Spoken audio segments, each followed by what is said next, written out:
오늘 본문의 말씀을 중심으로 해서요, 이렇게 하면 부흥합니다. 사람이 세상을 살아가면서요, 부흥, 성장을 원하지 않는 사람은 아무도 없어요. 이 개인적으로도 그렇고요, 가정도 그렇고, 내가 일하고 있는 일터도 그렇고, 또한 이 나라, 이 민족도 다 마찬가지예요. 성장을 원해요. 교회도 하나님이 원하시는 것이 뭐냐고 하면 성장입니다. 그런데 이 성장이 원한다고 해서 다 되느냐? 아니더라고요. 어떻게 하느냐가 정말 중요합니다.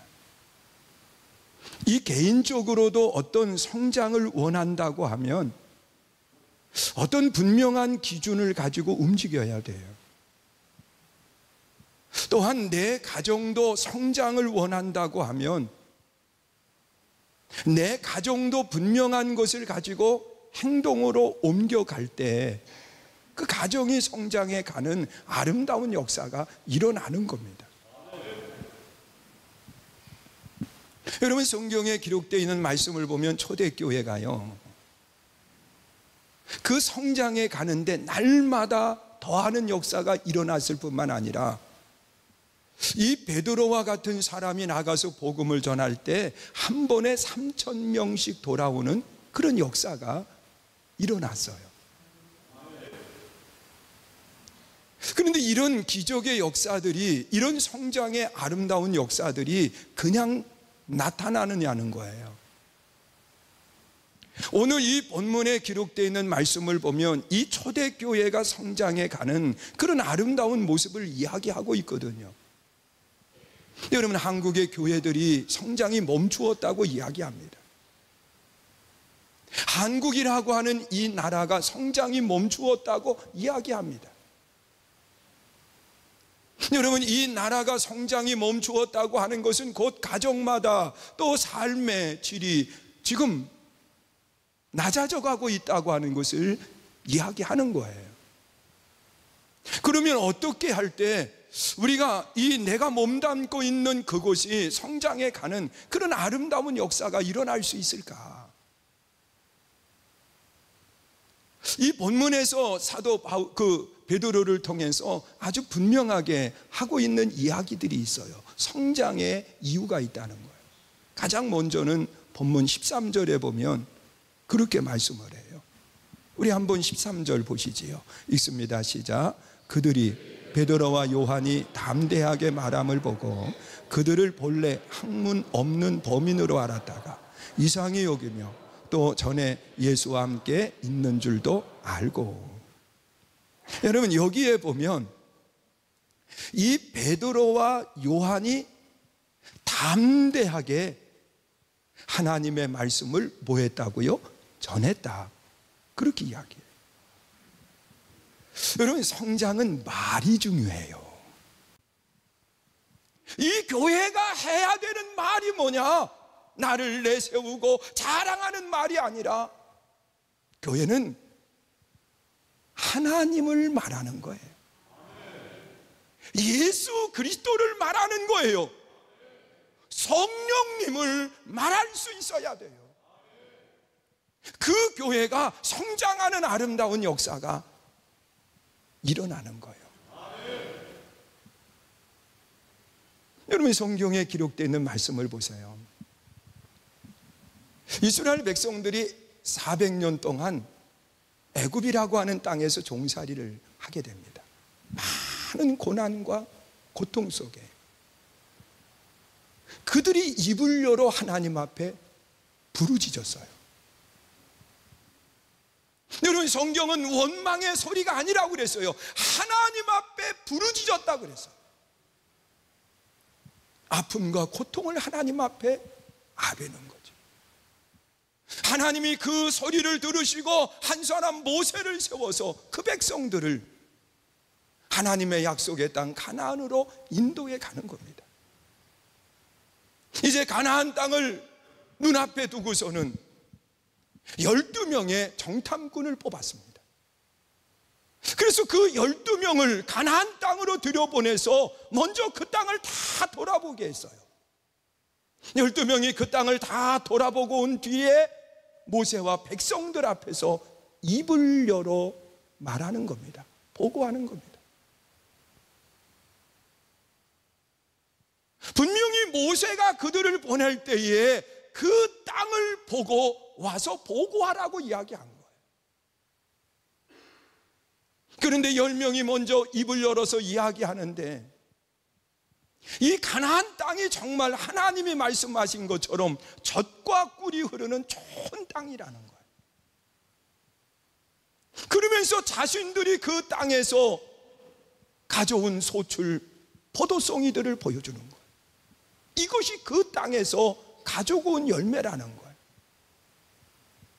그런데 그 땅에 살고 있는 원주민들이 있는데, 그들은 키가 장대하고 힘이 있어서 그들과 우리를 비교하면 우리는 뭐만도 못하다고요, 메뚜기만도 못하다고 악평을 했다고 그렇게 말하고 있어요. 여러분, 모세는 분명히 그 땅을 돌아보고 어떤지 보고하는 것으로 맞추는 것이지 그 사람들의 생각을 감히 하지 말라는 거예요. 그런데 10명은 자기의 생각을 가지고 들어가면 죽는다는 거예요. 그들은 키가 장대하고 힘이 있어 보인다는 거예요. 그런데 갈렙과 여호수아는 달랐어요. 앞서 보고한 모든 사람이 한 이야기가 다 맞다는 거예요. 그러나 그들 속에는 보호자가 없고 우리에게는 하나님이 함께 계십니다. 그들은 우리의 밥입니다. 그래서 그런데 하나님은 민수기 14장 28절에서 그렇게 말씀을 해요. 내 귀에 들린 그대로 행하리라. 그게 하나님이 하신 말씀이에요. 하나님의 귀에 들린 그대로 하나님이 행하시겠다는 거예요. 여러분, 메뚜기만도 못하다고 이야기한 사람은 가나안 땅을 들어가지 못하고 다 광야에서 죽음을 당해요. 그러나 우리의 밥이라고 고백했던 갈렙과 여호수아는 가나안 땅을 정복하는 주인공이 되는 거예요. 사랑하는 성도 여러분, 부흥, 성장, 말이 중요해요. 내 입에서 나오는 말이 어떠냐가 중요한 거예요. 여러분, 우리가 희망의 말을 할 때, 우리가 기쁨의 이야기를 할 때에 돕는 손길만 있는 것이 아니라 방해꾼이 있어요. 그럼에도 불구하고 우리는 입을 열어서 말해야 돼요. 믿으십니까? 여러분, 하나님의 사람들의 성장은 다른 데 있지 않고 말에 있어요. 믿으세요? 내 개인적인 가정, 사회, 이 교회 다 마찬가지예요. 어떻게 말하느냐가 성장의 이유가 되는 거예요. 여러분, 이 사회가 성장해가는 모습도 나타나는 표적이 있어요. 여러분, 이 한국이라고 하는 이 나라가 나타난 표적들을 보세요. 그 60년대 시대 속에는 먹을 양식이 없어서 보릿고개를 이야기합니다. 이제 가을에 농사를 짓고 거두어들이고 그리고 겨울을 나게 되는데, 겨울을 나면서 먹을 양식을 다 먹어버린 거예요. 그래서 이 봄에 씨앗을 뿌리고 다시 거둘 때까지, 보리가 나오는 그 시기까지 굶주림을 가지고 생활하는.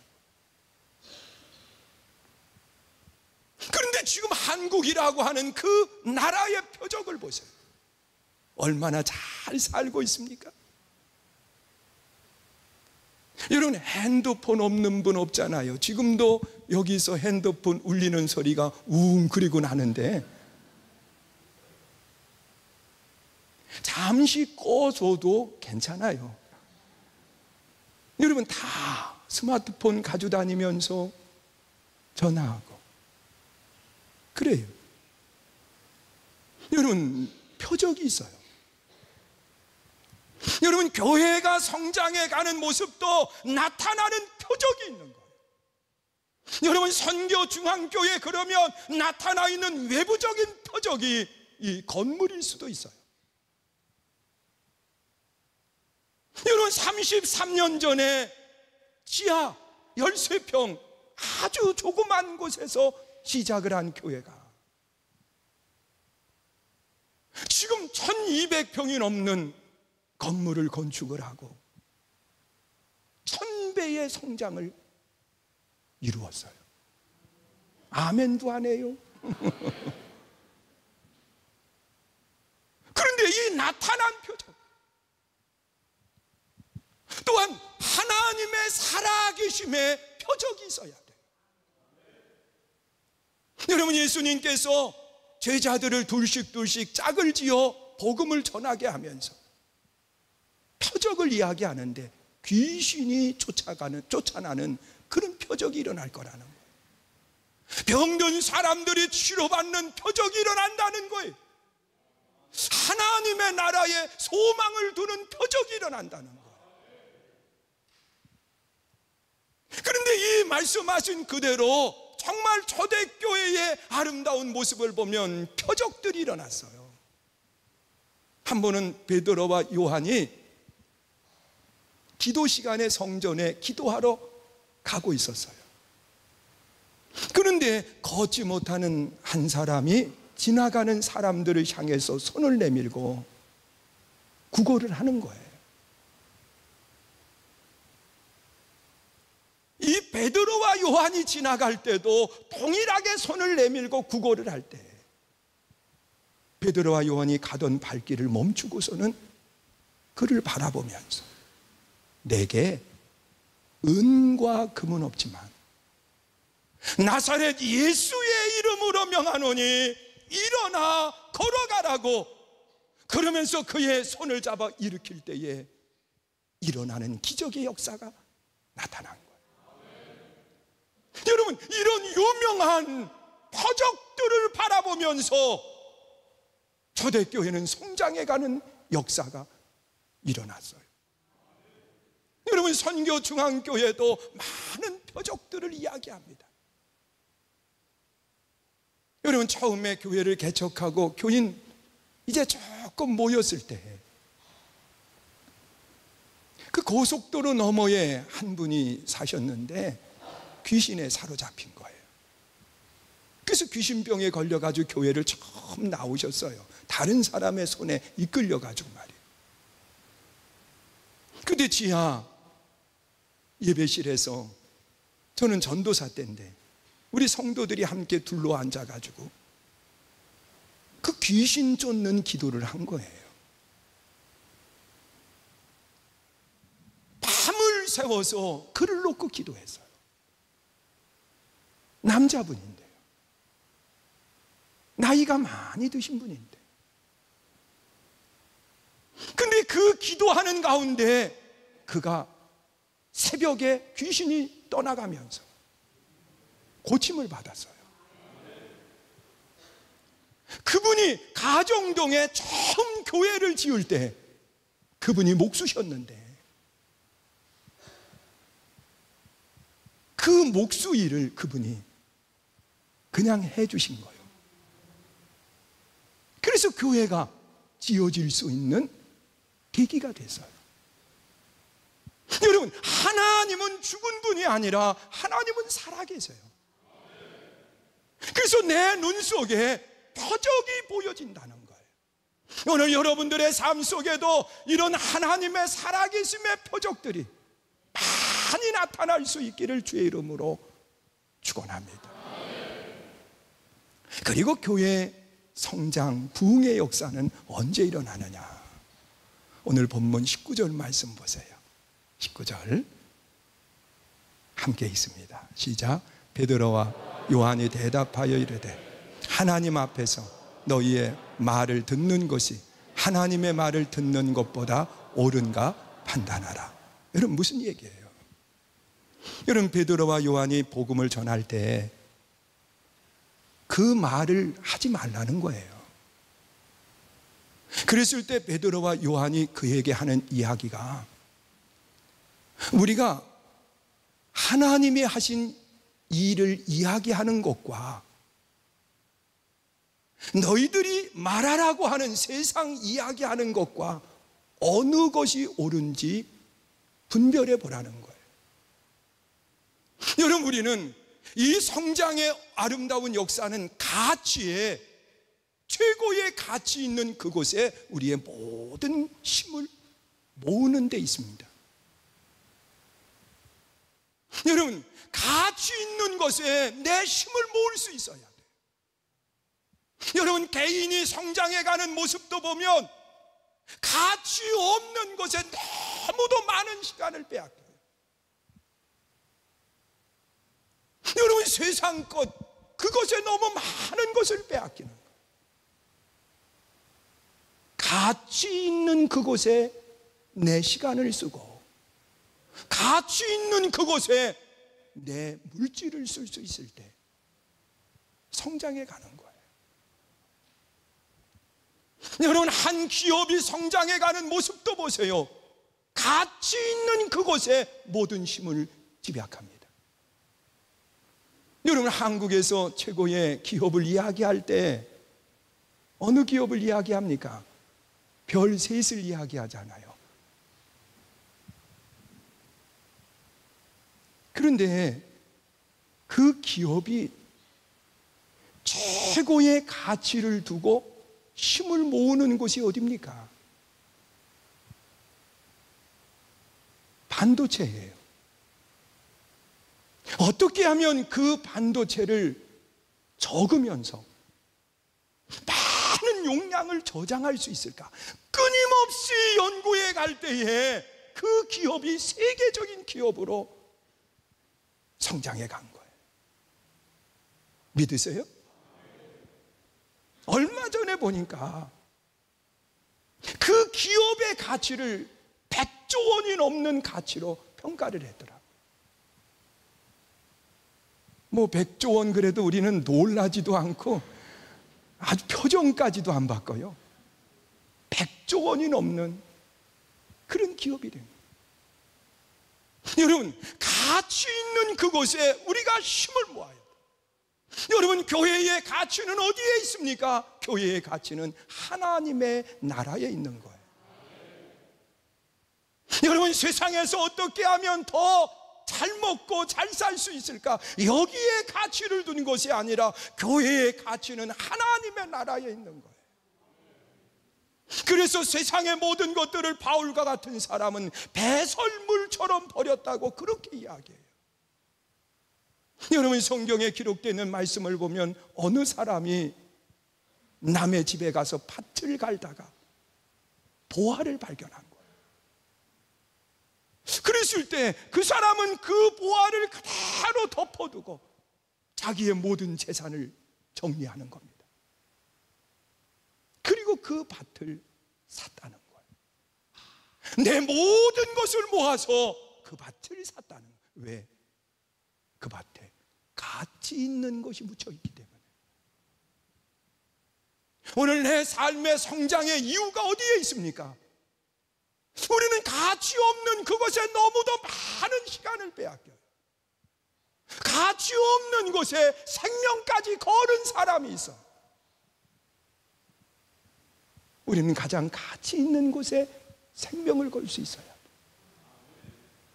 제가 지난 차례 예배를 마치고 난 뒤에 토요일 날 기도원에 한 교회가 와서 성령 수양회를 한다고 그래서 제가 기도원 사찰이잖아요. 그래서 이제 보일러도 틀어드리고 또 와서 편안하게 쓸 수 있도록 세팅을 다 해주기 위해서 철야 예배를 마치고 이제 제 아내하고 기도원을 가다가 그 유튜브에서 어느 선교사 한 분의 간증을 들은 거예요. 근데 그 여자 선교사님이요, 필리핀에 선교를 갔는데 그 필리핀에서 최고로 악당, 그분 얘기를 빌린다고 하면 옷을 안 입어도 옷이 있답니다. 문신, 온몸에 문신이, 그냥 옷을 안 입어도 옷처럼 보여지는 문신을 가지고 있는 사람. 교도소 들어갔다가 사형 언도를 받고 무기징역으로 감형됐다가 거기서 예수를 믿고 그 사람이 다른 사람들이 그 사람의 변화를 이야기해서 대통령 특사로 풀려났다는 거예요.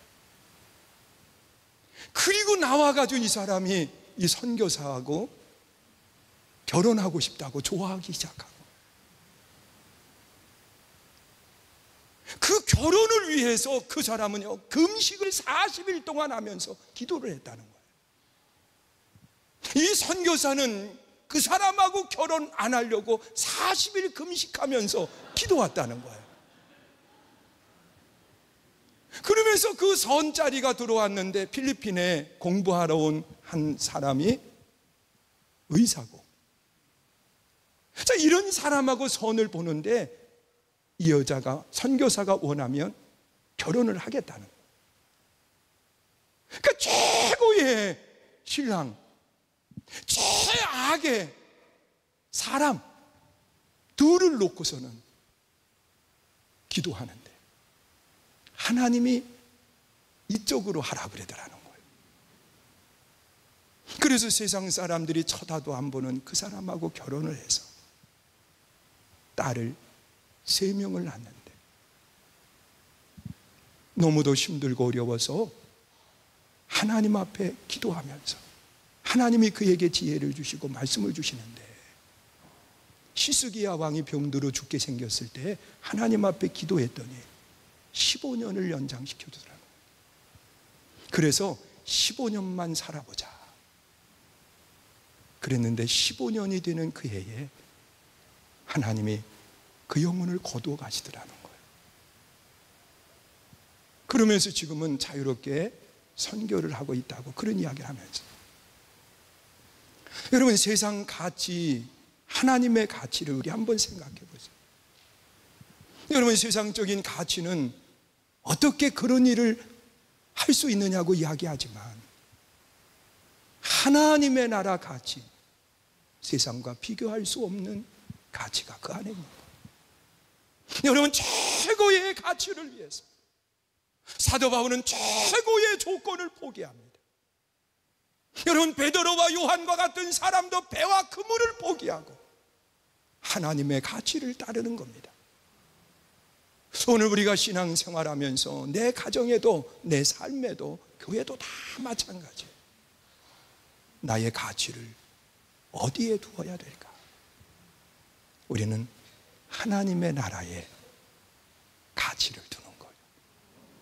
그래서 고난이 있어도, 핍박이 있어도 최고의 가치이기 때문에 그것을 향해서 우리는 한 걸음씩 나아가는 거예요. 하나님은 내 삶의 최고의 아름다운 모습으로 높여주세요. 사랑하는 성도 여러분, 성장은 말에 있어요. 하나님은 그 말을 들으세요. 교회 성장은 예수 그리스도의 복음을 입으로 전하는 거예요. 또한 성장은 표적에 있어요. 여러분들이 행복을 원하면 행복의 표적이 여러분 속에 나타나야 돼요. 기쁨을 원하면 기쁨의 표적이 내 안에 있어야 돼요. 교회도 마찬가지인 거예요. 표적이 있을 때 성장해요. 병고침의 표적, 하나님의 살아계심의 표적, 하나님의 역사하심의 표적이 있어야 돼요. 또한 성장은 가치 있는 그곳에 내 모든 것을 내려놓을 수 있어야 돼요. 그것이 성장의 아름다운 역사가 일어남을 기억하시면서 우리 모두 이 믿음으로 승리할 수 있기를 축원합니다.